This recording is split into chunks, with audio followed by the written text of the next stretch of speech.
Hi, Mark. So this is perfect for what I'm teaching today, and it may or may not. Well,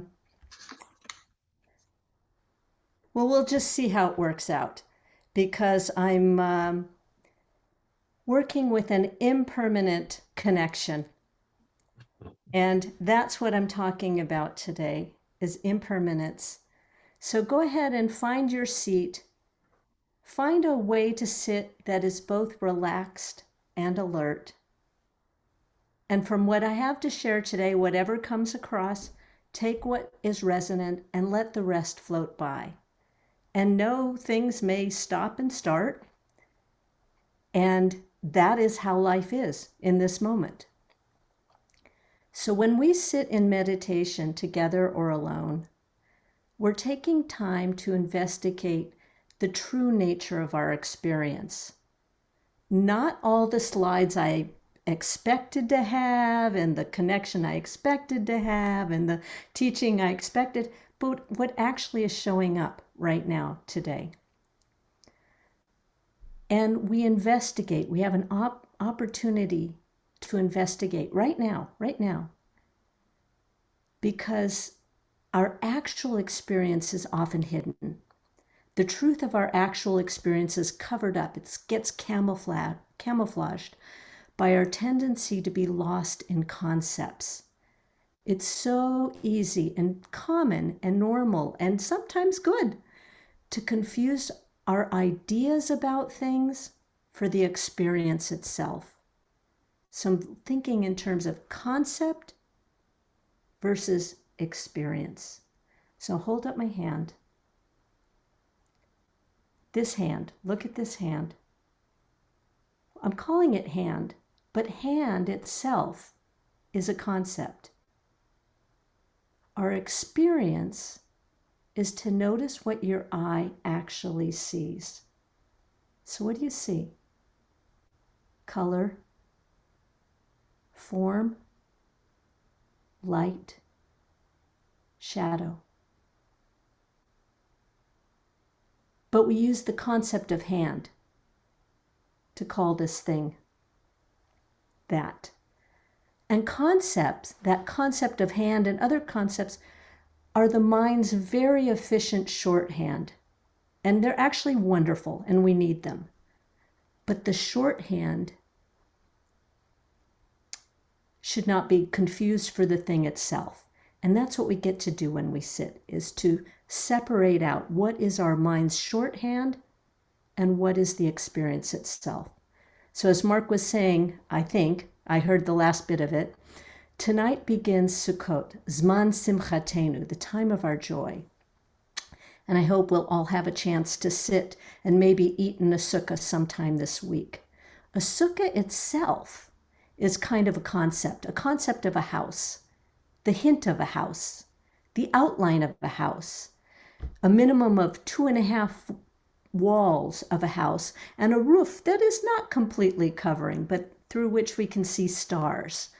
And our imagination, our mind fills in the rest as we furnish it, maybe with a couch and chairs and lights and decoration. But our experience of dwelling in the sukkah is not the same as dwelling in a house.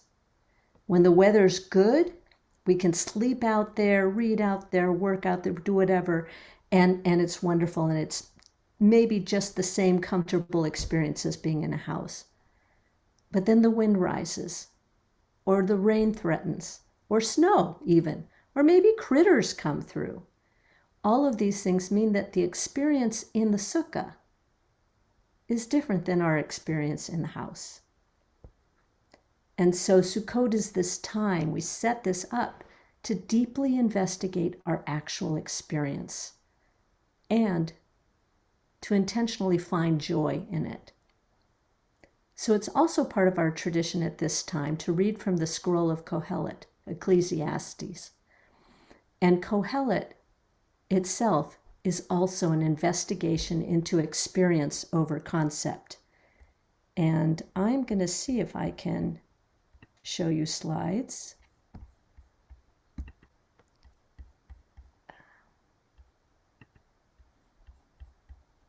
and I may not. Adi, if it is possible, if you do still have them handy, if you can put up that first slide, that would be great. And if you can't, I'm just going to read it. So it's fine. It's not so much. In Kohelet says, the writer himself says, yet when I measured, this writer is going in and saying, I'm going to experiment. I'm going to investigate. What is the meaning of life? What's important? Wisdom versus pleasure versus the goodness of more of things, more stuff versus less stuff, folly. It's an investigation. And in verse 2:11, he comes and says, yet when I measured this joy against the quality of my deeds, the energy spent in doing them, there was no doubt that this too was absurd, a useless panting. So all the work of chasing after joy, chasing after luxury, chasing after sensory pleasure, he's calling hakol hevel ureut ruach, a useless panting. That's the translation by Rabbi Rami Shapiro in his book, Ecclesiastes, and annotated and explained. And I think of this useless panting. It's a metaphor for me of when I think life is all something I should control or can control. When I think I'm supposed to control, so imagine this, standing at the edge of the beach when the waves come in and they start having the sand flow away from under your feet, as if I could control that. Or even if I could control my email. When I see this ongoing sort of emptying from one moment to another, as if I'm supposed to keep up with it and control it, sort of the hamster in the hamster wheel. And I see wisdom as a different orientation to this process. It's where we get to dance with the flow of the movement from one moment to the next moment. My actual experience, not what I think it should be, not the concept of what it is, but acknowledging the impermanence of this moment because it's fleeting and goes, and now it's the next moment and the next moment.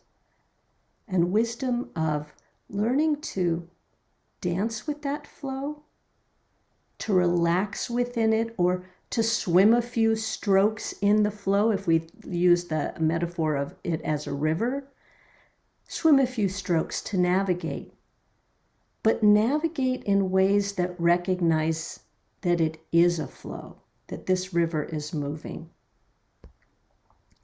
So let's get to that word hevel, the most famous line from Kohelet. Hevel, now Havel Havilim Amar Kohelet. Havel Havilim Hakol Havel. Thank you. So great.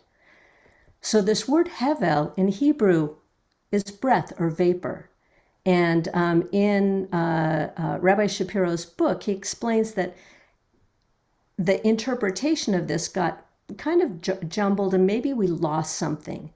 When it got translated from the Hebrew to the Greek translation used a word matiotes, which means emptiness. So that could be like breath and vapor, but also futility and transience. But when it got translated into the Latin by Jerome, the word chosen was vanitas, or vanity, vanitas, which is emptiness and valuelessness. So we lose the idea of transient and instead get this idea of lack of value. my invitation for us today, and I really appreciated this from Rabbi Shapiro, is to go back to the Hebrew of the idea of breath and vapor, which implies impermanence, yes, and this continual emptying of life from one moment to the next, which is not to say that it's valueless. Breath, of course, is foundational. We can't live without it, literally. And yet, we can't hoard it. I can't hold on to it. There's that hand again. I can't hold on to it. And I can only control it a limited amount. So I'm going to just leave us there so we have some time to sit. I had more text, but you know what? It's really not necessary, because this is the essence of what I wanted to teach and what I hoped we could sit with today. This idea that our life, our actual experience of life, is one moment and then the next moment and then the next moment, as opposed to a concept of the history of my life as this solid thing. That I'm kind of, as if I am just the list of things that are on my resume. But instead, I am this body, this person, breathing in this moment, and so are you. And to bring it back to Zman Simchatenu, that as we move from moment to moment, we get to see each moment ripening and notice this is a perfectly good moment. Whatever's happening, this is a perfectly good moment. And to find the joy as that moment ripens and then passes away. So go ahead and find your seat, if you haven't already, or make any adjustments. Settle your feet on the floor, your hips in the chair.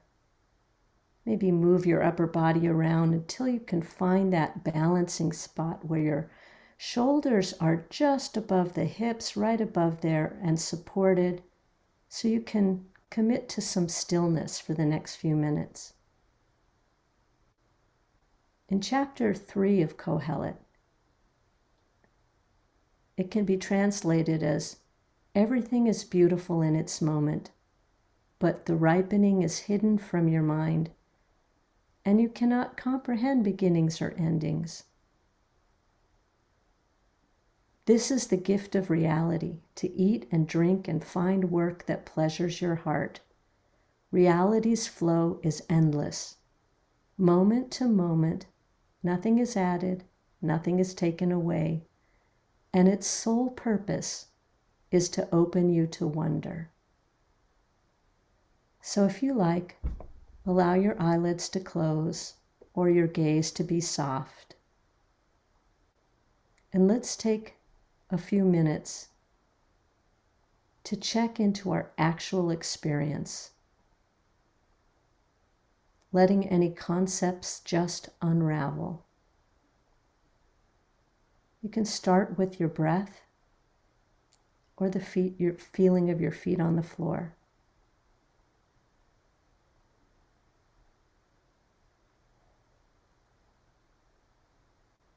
Here's the inhale.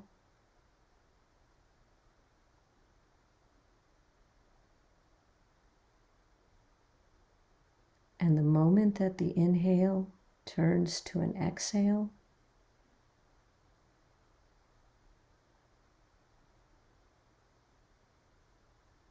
and the resting and turning back to an inhale.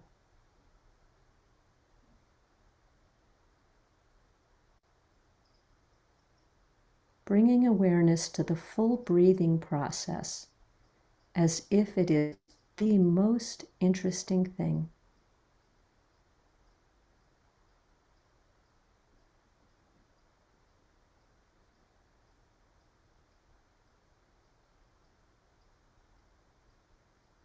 noticing every part of the breathing process.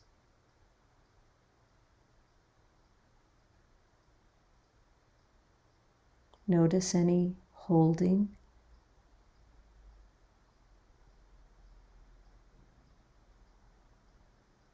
and see if it's possible to release that holding with the exhale. Release all worries.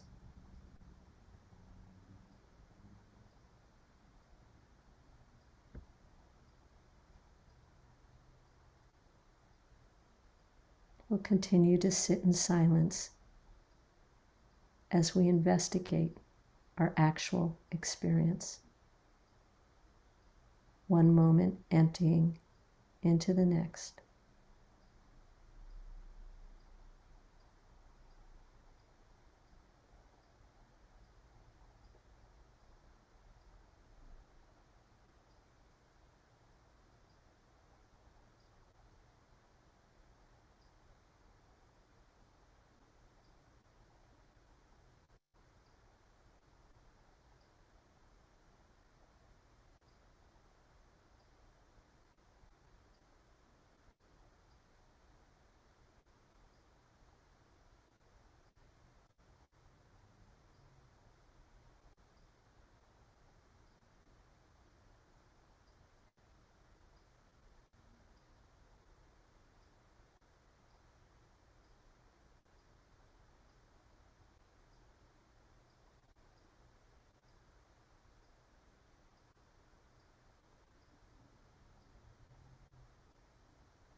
Reality's flow is endless, moment to moment.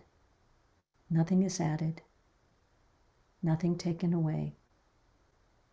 And its sole purpose is to open you to wonder.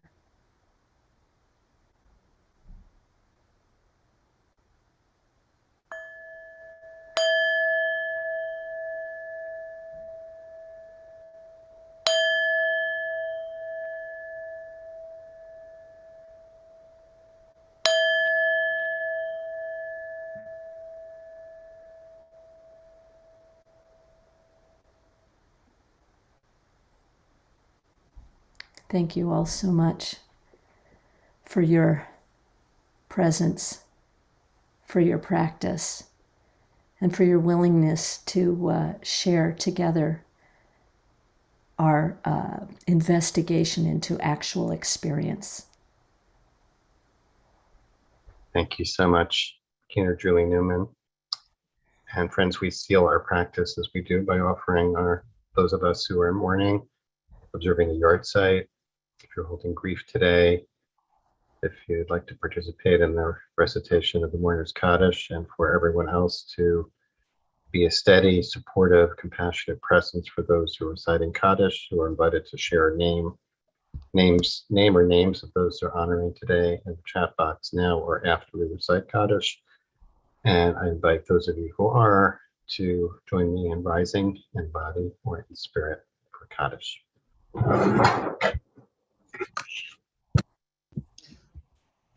Yitkadal, Yitkadash, Shemei Rabba, Yama, Dibra, Dirute, Yamlit, Malchute, V'chayekom, Yomechom, Uchaye, Kol Beit Yisrael, Ha'agala, Bizman Karis, Amen. Amen. Hey, Shmei Rabba, Barak, Lamaya, Yitbarach, Yitbarach, Yitadar, Yitadar, Allah, Elam,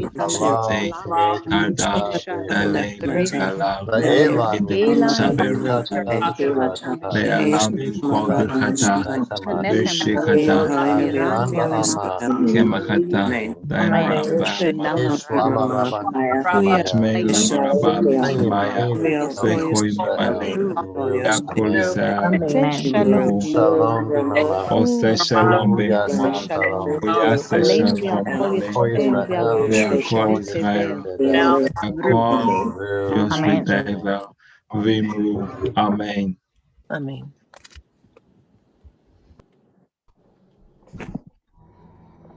Friends, thank you so much for joining us today to sit and to Sukkot together. Thanks to our teacher today, Cantor Julie Newman, for really helping us today, Julie, get to the go right to the essence of the holiday. And for those of you who are leaving us now, I hope you'll join us during the holiday on Chol HaMoed on Thursday, Friday. Thursday will be led by Marita Anderson from Atlanta, and on Friday by Rabbi Joshua Bodiger, joining us from upstate New York for our sitting during Sukkot. And next week on Hoshana Rabbah, the seventh day of Sukkot, on Monday, we will be meeting, and next Thursday and Friday as well, after Shmini Atzeret and Simchat Torah on Tuesday and Wednesday. Thanks, of course, to Adi Stein, as always, for holding our space with grace and skill. Thanks to Cheryl Teich for sponsoring our practice in memory of Llewellyn Edward Bly. And those who are able, welcome to stay on for a few minutes. If you have a question for Cantor Julie Newman, please put it in the chat box. Or a reflection on practice today. And for those of you who are leaving us at this point, Chag Sameach, may Sukkot be a source of deep and enduring joy for you as it launches us into the new year. Julie, thank you so much. And thanks for your perseverance and resilience and staying in the moment. It's just it's really, when things don't go as planned, obviously, it's always, a great opportunity for practice. And thanks for modeling that, so well for us. So I also really, really appreciated this word hevel.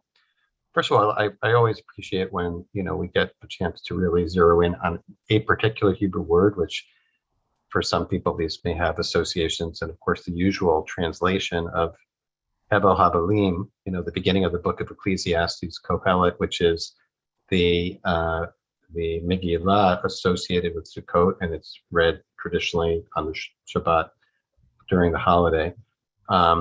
Vanity of vanities, all is vanity, which is one particular take, but really appreciated this deep dive into the root meaning of the Hebrew and what it pertains to. And what I got from it, just to kick us off here, is this idea that if we understand the word hevel, maybe I'll put it back up also. I will, in fact, put it back up so we can all look at it. Okay, so this is the opening or the near opening line. Havel havelim amar kohelet, havel havelim hakol havel. So the word just recurs, emptying upon emptying. The idea of hevel as an emptying is really powerful. But what I got from your teaching, tell me if I got it right, if I heard you correctly, that emptying kind of connotes a nothingness, but this is a nothingness within somethingness, as you were describing. In other words, I love the image of being in the river, of this process taking place in the context of being part of something larger, in which, I don't know, I guess I had the image of being a fish. I don't really understand how fish breathe, but they do. And I have this sense about the water kind of passing through the gills and extracting. It was a help, that was an image I had, that we're all swimming in this river of life, as you put it. And this is just this, powerful refrain here.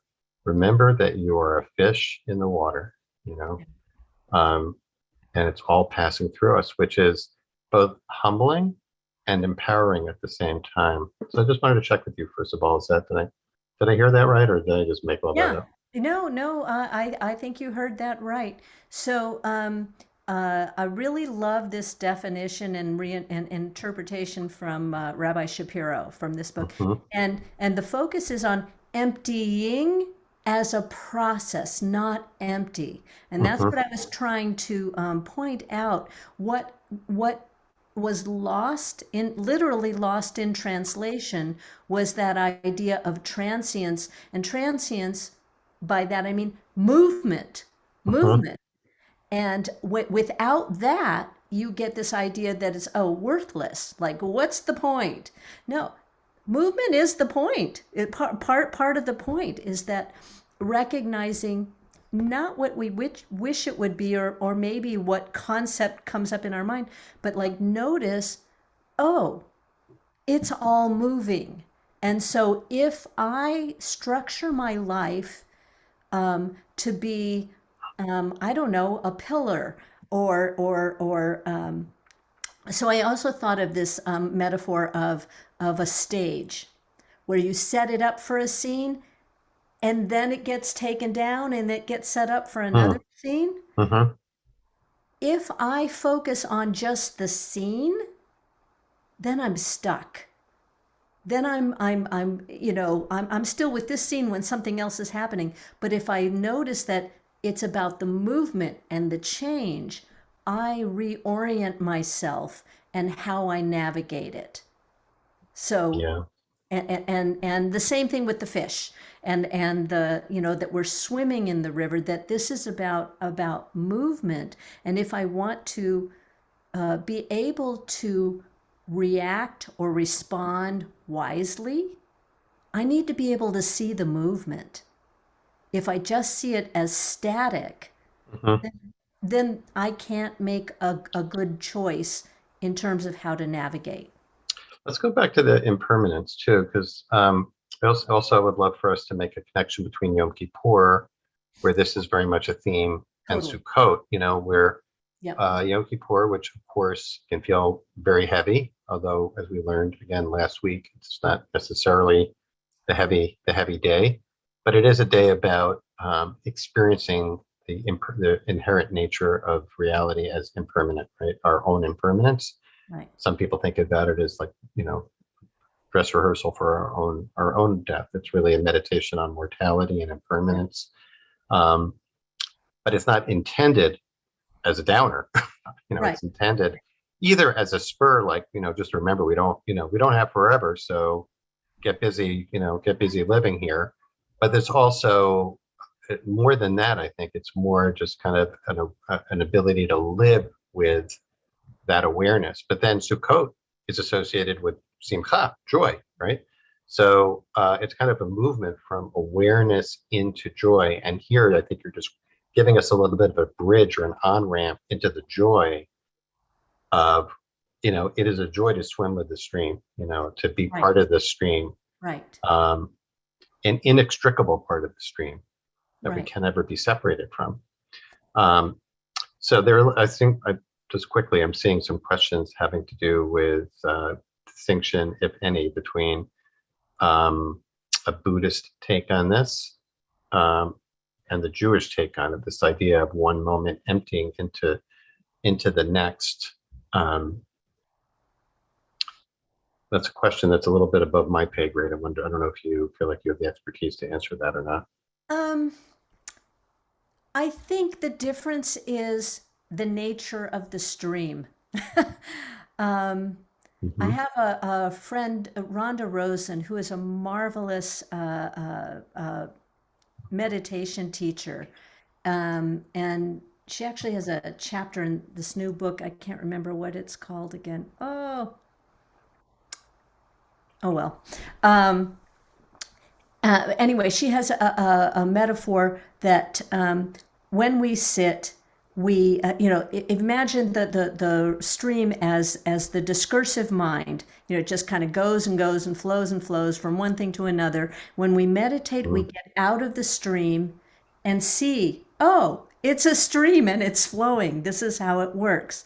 Until finally, as we focus more, if we can stabilize our awareness, we can find ourselves in the middle of the stream while it's going around us. And this is where I think it's maybe more Jewish than Buddhist. And then we can look upstream to the source. Mm-hmm. Upstream and downstream for that matter, right? There is a sense that there is a direction, right? And maybe that's another distinction. I don't know, but I don't know if it's direction, Yeah. but that there is a source. There's a mystery, and again, that's above my pay grade for sure. But that there is that next experience of looking. So there's both emptying and allowing ourselves to become filled. And I'm also thinking about the Sukkah, which has, many associations, including with the Mikdash, with the Mishkan. A Sukkah is kind of prototypical Jewish structure that represents, it calls to mind the chuppah, but also the temple and the Mishkan and the Kodesh Kodeshim, which is an empty space. Right. I think that at the heart of the structure is emptiness. And as someone has mentioned, we do fill the space with something. And this, in the temple and in the Mishkan, it's the luchot, right? It's the tablets and the ark. And the sukkah, we fill it with guests. We welcome the guests in. Yeah. So it's just an invitation to play around with that image. I think during Sukkot for people, even to sit and allow ourselves the emptiness. One more last thing for me, which is, the Shemitah connection too, of course, which is really powerful for this year too, right? Like emptying, releasing, emptying, releasing, being open, being freed of, from the instinct to grasp and to hold on and to clutch. Yeah. So. And connecting with the Shemitah, making that a little bit to the Shemitah, to the agricultural connection, both of Sukkot as a harvest festival, and then Shemitah, also this idea of the moment ripening. So there's a lot of in Kohelet talks about ripening. Everything is beautiful in its moment, but the ripening is hidden from your mind. Yeah, I'm just putting up the verse, the verses, which before we end, I think there's just this is just such beautiful translations. Anything you want to point out there? Yeah, the idea that the ripening may be hidden from my mind. I might not be able to comprehend the beginning of this moment and the end of this moment, even as I try to grab onto it. Like I try to grab onto it, it's gone. But I can notice that it is ripening, and there's another part to this, that like knowing that things are impermanent. Like I may not have what I have today tomorrow. So let me enjoy this moment. Let me enjoy the ripening of this moment, because that's the purpose. The purpose of these moments are to be lived and to notice. As it says in 3:14 there, this is I stopped here. You can go on and on. There's lots of great stuff, but I had to stop somewhere. And I love this idea of the reality's flow is endless, moment to moment. Nothing is added, nothing is taken away. And I'll add in here, even though it may not be accessible to me, it's still there. Mm-hmm. And its sole purpose is to open you to wonder. And that feels like a really important purpose. And that to me is the gateway to joy. So when I go, so for my experience, Yom Kippur, when we practice for our death, there is a feeling, my mind gets caught up on this concept of ending. And that feels, that's difficult. That feels constricting. But I think Yom Kippur and Sukkot together invite us to not look at that as ending, but part of a dynamic, part of a process. And when you recognize that, that's when I go to the idea of let's dance with it. It's not this posture and this posture. It's like, oh, step, step, step, step, step. It's a dance. Yeah.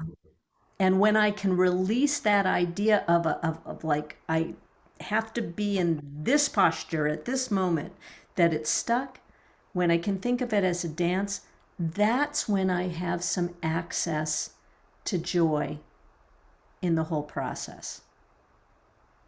Good place to bring it to an end. Of course, the whole thing culminates in the dancing on Simchat Torah too, right? So thanks for that. All right, everyone get on your dancing shoes and dance. I hope if you have a sukkah, an actual sukkah to dwell in, great. And if you don't, you can certainly in your mind's eye conjure the sukkah that you need to sit and allow yourself to engage in this practice. Want to wish everybody a Chag Sameach, to you, Julie and Bill, and hope it's a beautiful Chag for you and for everyone. Thanks for joining us, everyone, and we hope to see you back Thursday during Chol HaMoed with Marita Anderson. Thanks, Adi, and thank you, Cheryl, for sponsoring our practice today. Chag Sameach, everyone. Be well. Chag Sameach.